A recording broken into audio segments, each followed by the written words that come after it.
Our planet provides an abundance of food to cover our nutritional needs. However, a large portion of the food is thrown away rather than eaten.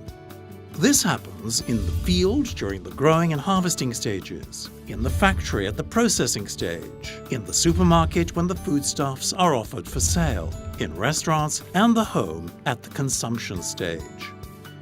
Much of the responsibility for this lies with us, because we buy more than we need and then throw it away without a second thought.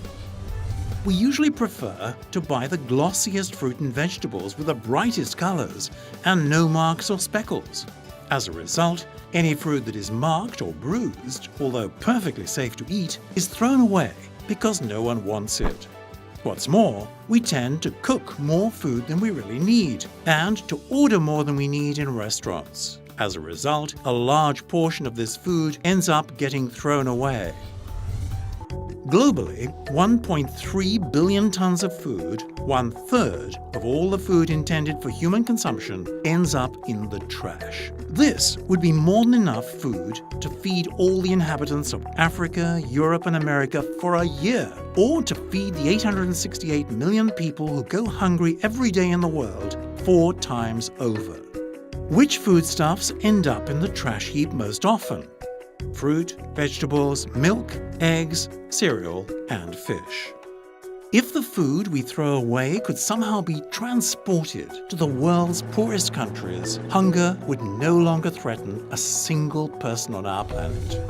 What's more, discarded food decomposes and produces a gas called methane, which then contributes to the climate change that's such a threat to our planet. Finally, every time we throw food away, we are also throwing away the energy that was used to get it to our table. The end result? The wasting and depletion of natural resources and energy. It takes 1,000 liters of water to make a loaf of bread and 70 liters for an apple to grow. Isn't it a shame that we're depriving future generations of resources they will need? What can we do to help reduce the scale of this problem?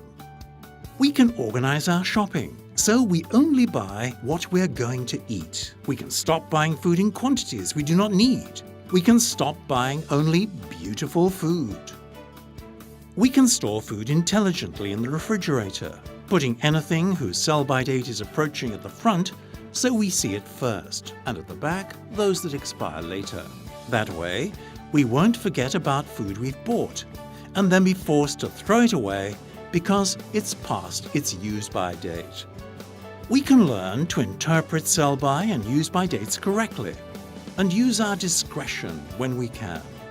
We can stop throwing away the food that's left over after a meal. Instead, we can put it back in the fridge or freezer to eat later, or use it to make some other dish. In restaurants, we can curb our tendency to order too much, and we can take home anything that's left over.